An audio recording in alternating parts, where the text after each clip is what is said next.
सभी digi learner को मेरा प्यार भरा नमस्कार। आशा करता हूँ आप सभी खुश होंगे, स्वस्थ होंगे। दोस्तों, आज मैं आपको समझाऊँगा स्प्रिंग बूट इतना पॉपुलर क्यों होता है और क्यों मैंने सर्वलेट एंड जेएसपी की जो सीरीज़ चलाई थी, उसमें मैं आप लोगों को इसलिए दिखाना चाहता था ताकि आप जब बेसिक से हर चीज़ समझेंगे तो ऑटोमेटिकली आपको ये समझ में आएगा कि किस तरीके से प्रोग्रेस हुई है आपका traditional way of doing the web development in servlet JSP. Then we got spring framework. आज के टाइम पे हर जगह आपका स्प्रिंग बूट यूज़ होता है। आप जब भी वेब एप्लीकेशन बनाना चाहेंगे जावा में, हर कोई ये कहता है हमें स्प्रिंग बूट में बनाना है, पर लोगों को ये नहीं समझ में आता है कि स्प्रिंग बूट और स्प्रिंग फ्रेमवर्क दोनों ही अलग अलग चीज़ है।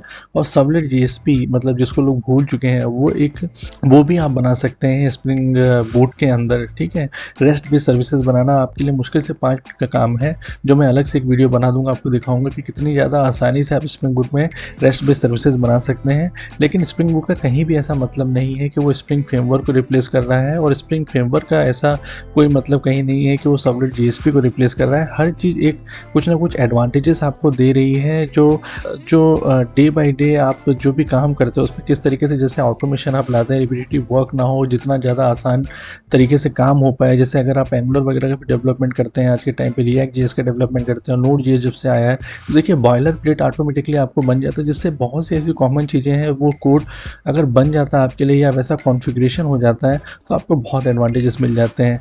तो देखिए, मैं स्टार्टिंग से आपको समझाऊंगा फिर से कि कैसे हम लोग सर्वलेट जेएसपी में काम करते थे, स्प्रिंग फ्रेमवर्क के क्या क्या एडवांटेजेस हैं जिससे स्प्रिंग फ्रेमवर्क ने उसको रिप्लेस किया, और क्या स्प्रिंग बूट के एडवांटेजेस हैं जिसकी वजह से वो आजकल इतना पॉपुलर है। ठीक है, तो चलिए स्टार्ट करते हैं।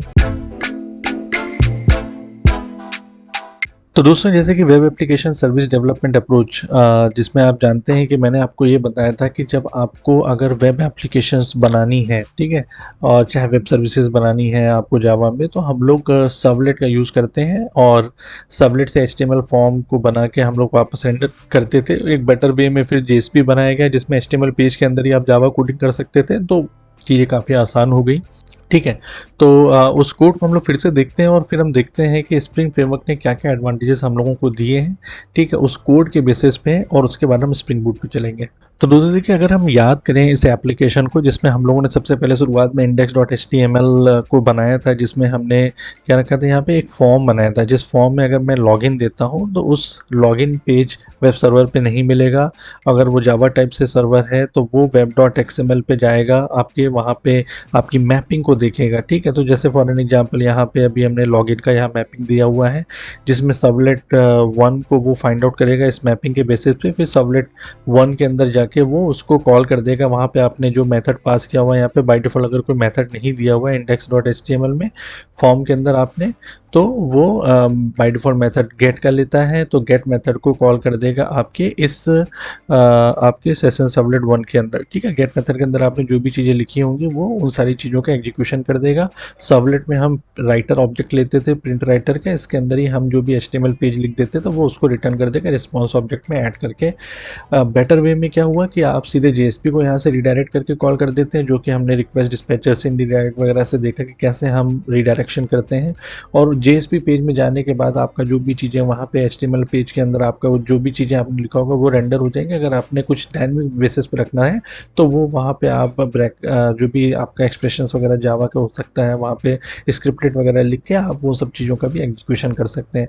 तो इस तरीके से देखिए सर्वलेट जेएसपी में काम होता था। वहाँ पे हर चीज़ आप web.xml में जाके मैपिंग करते थे, तो बाद में एनोटेशन आई, एनोटेशन ने थोड़ा सा और बेटर वे में काम करना स्टार्ट किया। ठीक है, तो एनोटेशन में क्या हुआ कि आपको web.xml में कोई मैपिंग करने की जरूरत है, आप सर्वलेट के ऊपर ही आप अपने @web सर्वलेट वगैरह लिख दीजिए और उसके थ्रू मैपिंग हो जाएगी। ठीक है, पर यहाँ पे अभी क्या करना पड़ रहा था, हम लोगों को सारे सर्वर को ऐड करना पड़ता था। यहाँ पे चाहे तो हम आईडी में ऐड कर लेते थे, या अलग से मैनुअल अगर हमें डिप्लॉय करना होता था किसी भी जगह जहाँ पे आपका इंस्टॉल होता था, तो हम वहाँ पे एक्सपोर्ट वॉर वगैरह करके हम अपने कोड को डिप्लॉय करते थे उस वेब ऐप के अंदर। जैसे टॉमकेट की एग्जांपल लेते हैं, तो हमें वहाँ पे टॉम कैट के वेब ऐप के अंदर डालना पड़ता था, फिर हमें टॉम कैट सर्वर को जाके रीस्टार्ट करना पड़ता था, ठीक है।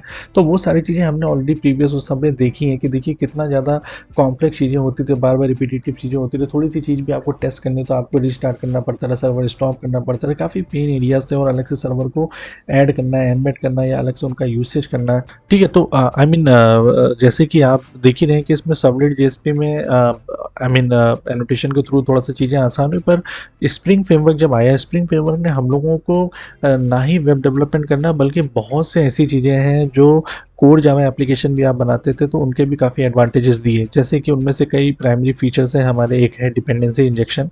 डिपेंडेंसी इंजेक्शन का मतलब ये है कि देखिए आप हर ऑब्जेक्ट जब जावा में बनाते हैं, हम लोग ने देखा हम न्यू कीवर्ड को यूज़ करते हैं और जब भी हम न्यू कीवर्ड को यूज़ करते हैं तो मेमोरी में आपका एक नया ऑब्जेक्ट बन जाता है और एक वेरिएबल के थ्रू उसका रेफरेंस हो जाता है, ठीक है। डिपेंडेंसी इंजेक्शन ने एक ये एडवांटेज दिया कि देखिए मान लीजिए आप मल्टीपल ऑब्जेक्ट्स बना देते हैं, 10 ऑब्जेक्ट आपने न्यू कीवर्ड से बना लिए, ठीक है। पर उन 10 ऑब्जेक्ट में से आपके 5 ही यूटिलाइज हो रहे हैं, आपने बाकी 5 का यूटिलाइजेशन आपके कोड में हुआ ही नहीं, या फिर वो कोड कॉल ही नहीं हुआ जहाँ पे उनका एग्जीक्यूशन होने वाला था, तो क्या होगा, 10 ऑब्जेक्ट तो बन गए पर यूसेज आपका जो भी हुआ है वो 5 का हुआ है। इसलिए डिपेंडेंसी इंजेक्शन का कॉन्सेप्ट लाया स्प्रिंग फ्रेमवर्क में। उसने क्या हुआ कि जब भी आपका यूसेज होगा ऑब्जेक्ट का, जब भी उससे रिलेटेड कोई आप मेथड को कॉल करेंगे, तभी वो ऑब्जेक्ट एक्चुअल में बन के इन्वोक होगा। इसके ही हम लोग कहते हैं कि डिपेंडेंसी इंजेक्शन, या मतलब इसको इन्वर्जन आई मीन इंजेक्शन भी कहा जाता है। क्योंकि होता क्या है कि जब ऑब्जेक्ट आपका पहले से, या लेजी इनिशियलाइजेशन भी कहा जाता है, ऑब्जेक्ट आपका पहले से क्रिएट नहीं होगा हीप में, जब उसका कोई एक्चुअल में मेथड कॉल होगा उस ऑब्जेक्ट का, तभी वो ऑब्जेक्ट क्रिएट किया जाएगा हीप में। और ये सारी टेक केयर स्प्रिंग फ्रेमवर्क करता है, इस वजह से ये स्प्रिंग फ्रेमवर्क का फीचर है, ठीक है।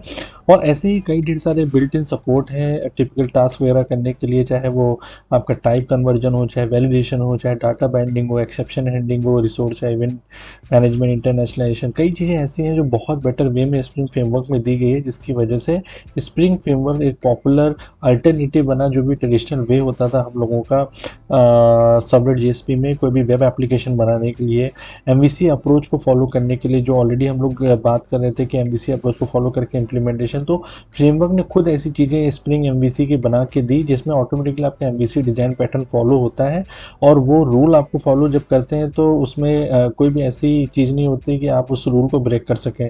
ऐसा नहीं है कि सिर्फ स्प्रिंग फ्रेमवर्क ने रेवोल्यूशन है, इसके पहले स्ट्रट फ्रेमवर्क था, स्ट्रट फ्रेमवर्क भी काफ़ी ज़्यादा पॉपुलर था, लेकिन उसको समझने में काफ़ी कॉम्प्लेक्सिटी थी। स्प्रिंग फ्रेमवर्क ने क्या किया, वैसा ही और थोड़ा बेटर फॉर्म में स्प्रिंग एमवीसी बनाया, और स्प्रिंग एमवीसी तक की स्प्रिंग फ्रेमवर्क लिमिट नहीं रहा, उसने चाहे आपका रेस्ट बेस्ड सर्विसेज बनानी हो, स्प्रिंग क्लाउड बनाना हो, हर एक एक चीज़ में उसने एक बेटर वे और बेटर फॉर्म दिया आपके एप्लीकेशंस को बनाने के लिए, ठीक है। और उसने अपने आप को, जैसे कि हमारी जावा ई की कई सर्विसेज थे, उन सभी के साथ में अपने आप को इंटीग्रेट किया। तो अगर आप स्प्रिंग फ्रेमवर्क के रन टाइम को देखेंगे तो स्प्रिंग का जो कोर कंटेनर होता है वो आप चाहे फिर जैसे मैंने बताया कि डिपेंडेंसी इंजेक्शन वगैरह बनाना या बीन्स वगैरह का आपका यूसेज होता ही होता है, सबसे ज़्यादा कॉन्टेक्स्ट का यूसेज, या कोर एक्सप्रेशन लैंग्वेजेस वगैरह जो जेएसपी की बनानी है, तो वो एक कोर कंटेनर फॉर्म के अंदर ऑलरेडी सब चीज़ें स्प्रिंग की हैंडल की गई। अच्छा, कंटेनर का मतलब है स्प्रिंग का खुद का भी एक अपनी जार्स रहेंगी जिसको कंटेनर कहेंगे। उसके अलावा जब आप चीज़ें और ऐड ऑन करते हैं, जैसे आप एमवीसी आपको फॉलो करना है स्प्रिंग का, तो आप स्प्रिंग एमवीसी की उसकी अलग से और जार फाइल लेके आएंगे जो कंटेनर के साथ में काम करेगी। कई इनके और फीचर होते हैं, डाटाबेस कनेक्टिविटी का, जो हम लोग ट्रेडिशनल वे जेडीबीसी का फॉलो करते हैं, तो स्प्रिंग में और बेटर वे दिया गया डाटाबेस कनेक्टिविटी करने के लिए, ट्रांजेक्शन करने के लिए। स्प्रिंग के जो ट्रांजेक्शन डाटा एक्सेस इंटीग्रेशन है, इसने जो ईजेबी हमारा होता है उसको पूरा रिप्लेस कर दिया। ईजेबी के लिए क्या होता था, हमें अलग से ऐसा एप्लीकेशन सर्वर चाहिए होता था जो ईजेबी को रीड कर सके, एंटरप्राइज जावा बीन्स को रीड कर सके, जो सेशन एंटिटी बीन्स पहले बनती थी, उन सभी चीज़ों को रिप्लेस कर दिया। मतलब आपका जो टॉमकैट वेब सर्वर था, है ना, जिसमें ईजेबी को रेंडर करने की चीज़ें नहीं थी, उनको भी ये अच्छे तरीके से ट्रांजेक्शन रिलेटेड चीज़ों को हैंडल करने का इसने ऑप्शन दे दिया। तो जो डिफरेंस होता था आपका टॉमकैट और जेबॉस एप्लीकेशन सर्वर में, जिसमें जेबॉस एप्लीकेशन में क्या ट्रेडिशनल वेब सर्वर तो ऐड किया था, पर ईजेबी को रेंडर करने के लिए और एक कंटेनर ऐड किया गया था, उसकी अब ज़रूरत नहीं पड़ती है, ठीक है। तो ये स्प्रिंग ने बहुत ढेर सारे इन्होंने एडवांटेजेस दिए। इवन लॉगिंग वगैरह भी जो आप करते हैं स्प्रिंग को फॉलो करके, एक एस्पेक्ट ओरिएंटेड कई चीज़ें होती हैं, तो ये बहुत एडवांटेजेस दिए। अगर स्प्रिंग एमवीसी फ्रेमवर्क को समझने की आप बात करें तो देखिए इन्होंने क्या किया कि जैसे हम लोग वेब डॉट एक्सएमएल या एनोटेशन के थ्रू सब चीज़ें हैंडल करते थे, इन्होंने एक फ्रंट कंट्रोलर दिया जिसका नाम होता है डिस्पैचर सर्वलेट। मतलब सारी रिक्वेस्ट उसी से आएंगी जाएंगी, ठीक है। जैसे हम लोग फ़िल्टर को समझ रहे थे, तो फ़िल्टर में क्या होगा हमारा कि हम ये वहाँ पे सेट करेंगे। देखिए जो एप्लीकेशन सर्वर काम करेगा जावा का, वो अभी भी सबसे पहले वेब डॉट एक्सएमएल को ही रीड करेगा। तो मतलब हमें कहीं ना कहीं एक मैपिंग तो वहाँ पे देनी है ना कि आप स्प्रिंग को रीड करना शुरू करें, मतलब सारी आप रिडायरेक्शन स्प्रिंग के थ्रू करना शुरू करें। तो वो एक सेटिंग वहाँ पे ज़रूर होती है जिसमें रिक्वेस्ट डिस्पैचर सर्वलेट जो आपका होता है, उसका नाम वहाँ पे मैपिंग में दिया जाता है कि मतलब कोई भी रिक्वेस्ट आपकी आएगी वो डिस्पैचर सर्वलेट के थ्रू ही जाएगी। और एक बार स्प्रिंग के डिस्पैचर सर्वलेट में रिक्वेस्ट चली जाती है तो आपका ऑटोमेटिकली स्प्रिंग का जो फ्रेमवर्क है उसके सारे रूल्स इंप्लीमेंटेशन होने लगते हैं। फिर वहाँ पे आप जो डिफाइन करते हैं कि कौन कौन से कितने कंट्रोलर हो सकते हैं, उन कंट्रोलर में कुछ लॉजिक के बेसिस पे आप व्यू रिजॉल्वर रखते हैं, मतलब जो ये डिसाइड करेगा कौन सा व्यू किस कंडीशन पे दिखाना है। और फिर फाइनली आप जो भी व्यू डिफाइन करते हैं जेएसपी के फॉर्म में, वो आप रिटर्न कर सकते हैं। बीच में जो कम्युनिकेशन डाटाबेस के थ्रू होता है, जो ऑब्जेक्ट आता जाता है, उन सभी चीज़ों को जावा बीन्स के थ्रू लेते हैं, उनको हम लोग मॉडल कहते हैं। और जैसे कि आप चाहे तो जेपीए के थ्रू या जेडीबीसी कनेक्टिविटी स्प्रिंग के थ्रू आप कनेक्टिविटी कर सकते हैं डाटाबेस से और डाटा ले सकते हैं। इसी तरीके से अगर हम अभी देखिए स्प्रिंग बूट की कहीं नहीं बात हो रही, स्प्रिंग फ्रेमवर्क की ही बात कर रहे हैं, ठीक है। और यहाँ पे भी देखिए अभी भी जो भी आपको सर्वर यूज़ करते थे, आप चाहे टॉमकैट यूज़ करें चाहे जेबॉस यूज़ करें, एक्चुअली में 32-35 सर्वर्स जावा के होते हैं, आप किसी को भी यूज़ कर सकते हैं। और हर कंपनी कोई फ्रीवेयर देती है, कोई लाइसेंस बेसिस देती है, उनके अलग से अपने एडवांटेजेस होते हैं। तो इस बेसिस पे ये कंपनियाँ डिसाइड करती हैं कि हमें कौन सा यूज़ करना है, ठीक है। तो अभी भी क्या है कि देखिए स्प्रिंग फ्रेमवर्क सिर्फ जावा में ही लिमिटेड है, हर एक चीज़ है ना। और इसमें आपको जो भी वेब एप्लीकेशन की वॉर बनानी पड़ेगी। अब ईआर का कॉन्सेप्ट देखिए खत्म हो गया। यहाँ पे ईआर तभी बनते थे जब ईजेबीस को आप इंट्रोड्यूस किए थे लास्ट टाइम, आई मीन पहले जब जैसे काम होता था, ठीक है। अब वॉर फाइल में ही सारी चीज़ें, ईजेबी आप लिखेंगे नहीं तो वॉर फाइल ही बनेगी, वेब आर्काइव फाइल बनेगी और वही आप अपने सर्वर पे डिप्लॉय करेंगे, ठीक है। ऐसे रेस्ट बेसिस के लिए क्या हुआ कि इन्होंने रेस्ट कंट्रोलर के थ्रू सारी चीज़ें डिस्पैचर सबनेट से आती है और रेस्ट बेसिस सर्विसेज हो जाती हैं। इसका भी मैं और अलग से आपको एक कोडिंग करके दिखा दूँ कैसे रेस्ट बेसिस सर्विस बनती है, तो आपको वो भी समझ में आ जाएगा। क्लाउड को हैंडल करने के लिए अगर आप माइक्रो सर्विसेज एप्लीकेशन बनाना चाहते हैं, क्लाउड पे आप डालना चाहते हैं, तो उसके लिए भी स्प्रिंग क्लाउड का अलग से इन्होंने बना रखा है पूरा पूरा फ्रेमवर्क, जिसकी कई सर्विसेज कई यूटिलिटीज़ वगैरह को यूज़ करके आप बहुत ही ज़्यादा अच्छा एप्लीकेशन बना सकते हैं। और माइक्रो सर्विसेज के एडवांटेजेस या क्लाउड के एडवांटेजेस बहुत बेटर वे में ले सकते हैं। उसमें आप चाहे तो queue services, notification service, email services, इन सब का भी अलग से एडवांटेजेस ले सकते हैं। ये AWS के लिए है, ऐसे ही हर एक चीज़ के लिए अलग से इंटीग्रेशन मिलता है, चाहे वो एज्योर हो चाहे गूगल क्लाउड हो, आप स्प्रिंग को क्लाउड को यूज़ कर सकते हैं, ठीक है। अब हम बात करते हैं स्प्रिंग बूट की। तो ये सारी बातें हो गई। देखिए ट्रेडिशनल वे में सर्वलेट जेएसपी के थ्रू हमारी जब एप्लीकेशन बनती थी, किस तरीके से आर्किटेक्चर फॉलो होता था, उनमें कई जावा के एडवांटेजेस जो आई मीन हम लोग नहीं ले पाते थे, वो स्प्रिंग फ्रेमवर्क ने दिए हमें। जैसे ईजेबी बहुत स्लो एक तरीके से परफॉर्मेंस देता था और बहुत ज़्यादा कंप्यूटेशन उसका कॉम्प्लेक्स होता था, उसको आसान कर दिया। एप्लीकेशन सर्वर से डिपेंडेंसी हटा दी हमारी स्प्रिंग फ्रेमवर्क ने, ठीक है। इसके अलावा जो हमारी मेमोरी आई मीन मैनेजमेंट था या परफॉर्मेंस ओरिएंटेड चीज़ें थी, वो स्प्रिंग फ्रेमवर्क ने आसान कर दी, क्योंकि जब एक्चुअल में मेथड कॉल हो तभी आपका ऑब्जेक्ट क्रिएट होना, डिपेंडेंसी इंजेक्शन वगैरह का थ्रू, ठीक है। और भी एस्पेक्ट ओरिएंटेड प्रोग्रामिंग उन्होंने दी, लॉगिंग बड़ी बेटर वे में कर दी। तो ये सारी चीज़ें स्प्रिंग फ्रेमवर्क से हुई। लेकिन अभी भी क्या था देखिए, अगर आप स्प्रिंग फ्रेमवर्क की बात करेंगे तो उसमें क्या है कि आई मीन सर्वर अभी भी अलग है, ठीक है। स्प्रिंग फ्रेमवर्क के लिए भी अलग से आपको कॉन्फ़िगरेशन करना पड़ता था। क्या होता था कि स्प्रिंग की अलग से एक्सएमएल फाइल बनती थी, ठीक है, जब आप वेब एप्लीकेशन बनाते थे। और उस जैसे वेब डॉट एक्सएमएल मैपिंग करते हो तो सारी मैपिंग आप वहाँ करने लग गए स्प्रिंग की एक्सएमएल फाइल में। तो वो हमारा एडवांटेजेस तो वहाँ पे स्प्रिंग फ्रेमवर्क का यूज़ कर रहे हैं, लेकिन काम तो अभी भी उतने ही कॉम्प्लेक्स तरीके से डेवलपर का हो रहा था। तो मेंटेनेंस पॉइंट ऑफ व्यू से काफ़ी ज़्यादा प्रॉब्लम होती थी कि अगर हमें कोई चीज़ चेंज करनी है तो हम एक्सएमएल में चेंज करेंगे, फिर उसको अलग से डिप्लॉय करेंगे। क्योंकि कभी भी अगर आपके जो भी कोड बना हुआ उसमें चाहे एक्सएमएल फाइल उसके अंदर हो, चाहे कोई जावा फाइल हो, चाहे जेएसपी फाइल हो, आप अगर कोई चेंजेस करेंगे तो आपको डाउन टाइम लेके उसको डिप्लॉय करना ही करना पड़ेगा अपने एप्लीकेशंस को, ठीक है। तो स्प्रिंग बूट यहाँ पे आपका एक तरीके से आई मीन निकल के आता है टूल, जो आपको बहुत ढेर सारे एडवांटेजेस देता है, जिसमें ये स्प्रिंग फ्रेमवर्क को रिप्लेस नहीं कर रहा है, ठीक है। ये एक तरीके से क्या हुआ, जैसे मैं दिखाता हूँ आपको। देखिए जैसे ये है स्प्रिंग STS टूलसेट ये इक्लिप्स के ऊपर ही बना हुआ है, ठीक है। अब ये STS है, जैसे STS का यूसेज करके आप अगर कल को कोई भी स्प्रिंग बेस एप्लीकेशन बनाना चाहते हैं, ठीक है, तो आप स्प्रिंग बेस एप्लीकेशन यहाँ पे बना सकते हैं, जिसमें आपको क्या करना पड़ेगा, न्यू यहाँ पे स्प्रिंग स्टार्टर प्रोजेक्ट के अंदर जाना पड़ेगा, ठीक है। ये इस URL से मैप होती है, इसको आप डायरेक्टली भी ओपन कर सकते हैं, ठीक है। आप इस URL को डायरेक्टली क्रोम में ओपन कर सकते हैं और वहाँ पे भी सारे ऑप्शन दे सकते हैं। अभी क्या हो रहा है, सॉकेट टाइम आउट एक्सेप्शन, ये क्यों आ रहा है। अच्छा, इन ब्रीफ समझ लेते हैं कि देखिए यहाँ पे क्या होगा। इस साइट पर डायरेक्टली चले जाते हैं।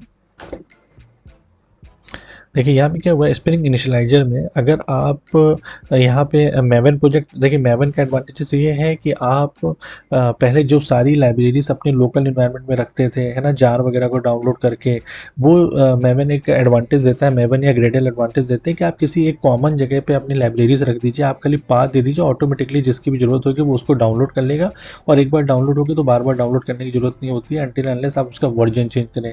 तो सारे प्रोजेक्ट अब मैवन बेसिस पे बनते हैं। उसके बाद देखिए आप यहाँ पे लैंग्वेजेस सेलेक्ट कर सकते हैं, ऐसा नहीं कि स्प्रिंग इनिशियलाइजर सिर्फ जावा के लिए, कॉटलिन और ग्रूवी के लिए भी आप स्प्रिंग बूट का यूसेज कर सकते हैं, ठीक है।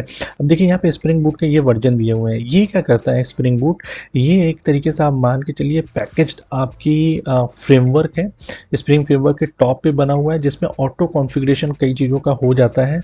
जैसे हम समझते हैं, जैसे एप्लीकेशन सर्वर की हम लोग बात कर रहे थे, ठीक है, अगर हम स्प्रिंग बूट में कोई आपका डेवलपमेंट करेंगे, ठीक है, तो आपका टॉमकैट सर्वर वगैरह उसमें ऑटोमेटिकली बाइंड रहेगा। और वो कैसे टेक केयर करेगा, जैसे आपने ये जो STS फ्रेमवर्क यहाँ पे देखा है, इसी STS फ्रेमवर्क में आई डोंट नो क्यों सॉकेट टाइम आउट एक्सेप्शन अभी आ रहा है, जैसे, लेकिन मैं आपको दिखाता हूँ कि यहाँ पे मैंने जैसे एक फर्स्ट ये एप्लीकेशन बनाई थी, इसमें अगर मैं इसको रन करूँगा, ठीक है, यहाँ पे क्या होगा, देखिए मैं आपको फाइल दिखाता हूँ। जब आप सबसे पहले फाइल इसको बनाएंगे यहाँ पे स्प्रिंग बूट में, और ये है कि एक मिनट देख लेते हैं कौन सी वाली है।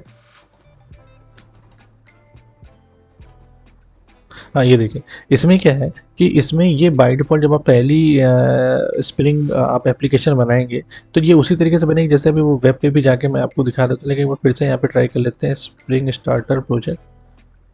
हाँ, अब देखिए आ गया, ये देखिए यहाँ पे सर्विस URL आ गई, स्प्रिंग स्टार्टर प्रोजेक्ट, ये वही रहेगा URL जो मैंने आपको दिखाया। नेम आपको जो भी देना है वो दे दिए। मैवन आप यहाँ पे सिलेक्ट कर लीजिए। पैकेजिंग कैसे करना चाहते हैं, आप वेब आर्काइव फाइल बनाना चाहते हैं कि जावा आर्काइव फाइल बनाना चाहते हैं, वो आप यहाँ पे दे देंगे, ठीक है। उसके बाद जो भी आप यहाँ पे नेम देंगे उसके बेसिस पे उसका आर्टिफैक्ट हो जाएगा, ये इसका वर्जन हो जाएगा। आप इसको चेंज भी कर सकते हैं, जैसे आप क्योंकि मल्टीपल इन्वायरमेंट में काम करते हो तो इस हिसाब से आपका ये चीज़ें बना सकते हैं। डिस्क्रिप्शन होगा, ये आपका पैकेज हो गया, ठीक है।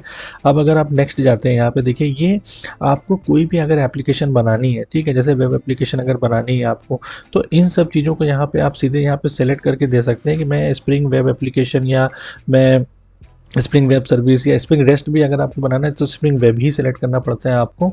तो ये देखिए, और थीम जो एक तरीके से थीम लीफ होती थी जो आपके JSP पेजेस का रिप्लेसमेंट एक तरीके से HTML पेजेस को और अच्छा बनाने के लिए, ऐसे अपाचे फ्रेमवर्क का ये टेम्पलेट इंजन से, मतलब HTML टेम्पलेट्स आपको दे देते हैं। तो इन सभी चीज़ों को अगर आप सेलेक्ट करते हैं, अगर आप जर्सी को सेलेक्ट करते हैं तो ये एक सर्वर है, ठीक है। वैडिन है, वैडिन भी एक फ्रेमवर्क है जो आपका एंगुलर वगैरह के साथ में आपका बहुत अच्छा इंटीग्रेशन देता है साथ में, ठीक है। तो आप मान लीजिए अगर आपको सिर्फ API फॉर्मेट बनाना है, आपको वेब MVC एप्लीकेशन बनाना है, रेस्ट सर्विस बनाना है, तो आप स्प्रिंग वेब सेलेक्ट कर लेंगे।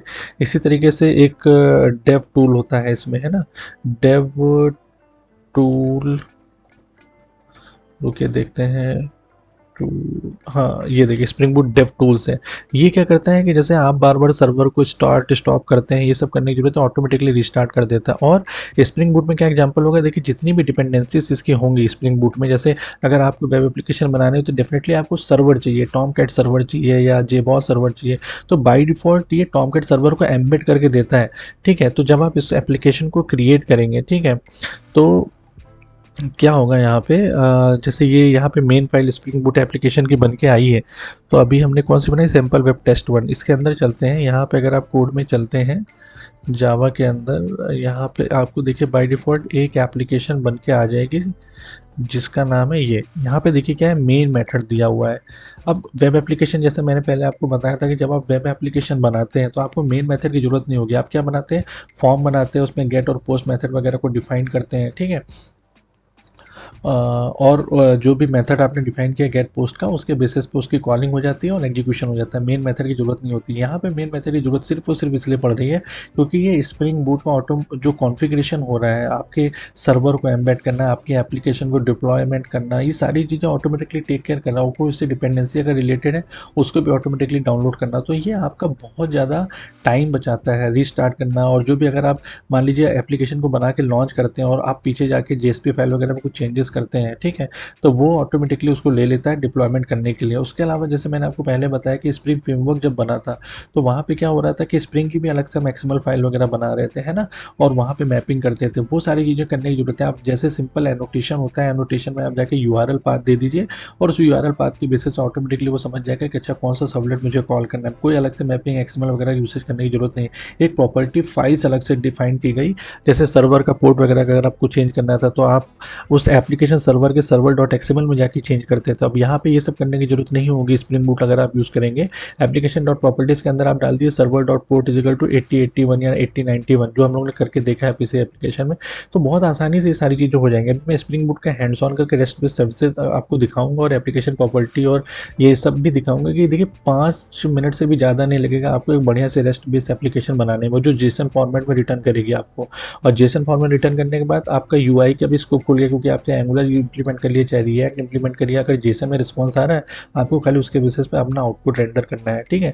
तो इतने ढेर सारे एडवांटेजेस स्प्रिंग टूल लेके आया। तो ये एक टूल है, स्प्रिंग बूट एक टूल है, ये अलग से कोई फ्रेमवर्क नहीं। यूज़ ये स्प्रिंग फ्रेमवर्क ही करेगा, ठीक है, जो आपका डिपेंडेंसी इंजेक्शन हुआ, एस्पेक्ट ओरिएंटेड प्रोग्रामिंग हुई, सारी चीज़ों को इंटरनली हैंडल करेगा।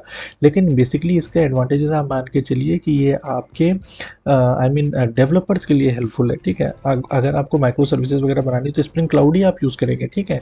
लेकिन स्प्रिंग बूट का जब यूसेज करेंगे तो कई ऐसे मल्टीपल एडवांटेजेस ये स्प्रिंग बूट टूल डेवलपर को देगा, जिससे उसका काम काफ़ी आसान हो जाएगा, ठीक है। अब यहाँ मेन मेथड जो है, ये मेन मेथड आपको उसमें नहीं जाएगा जब आप वेब आर्काइव बनेगी। ये मेन मेथड का काम खाली इतना है, स्प्रिंग बूट को इन्वोक कर देना, मतलब स्प्रिंग एप्लीकेशन डॉट रन को जब ये कॉल करता है तो ये एक्चुअल में आपके स्प्रिंग बूट को इन्वोक करता है और उसके बाद इसको ये पता लग जाता है अच्छा ये मेरी पहली एप्लीकेशन है, सैम्पल वेब टेस्ट 1 एप्लीकेशन, जिसके थ्रू मुझे वेब एप्लीकेशन वगैरह का जो वॉर बनाना है या उसका यूआरएल सेट करना है, वो सारी चीज़ें मुझे करनी है, ठीक है। तो ये बस उसके लिए इंटरनली सारी चीज़ें हैंडल है। यहाँ पे @एनोटेशन करके लिखा हुआ है स्प्रिंग बूट एप्लीकेशन, इससे वो समझ जाता है चाहिए स्प्रिंग बूट टाइप से मुझे चलानी है, ठीक है।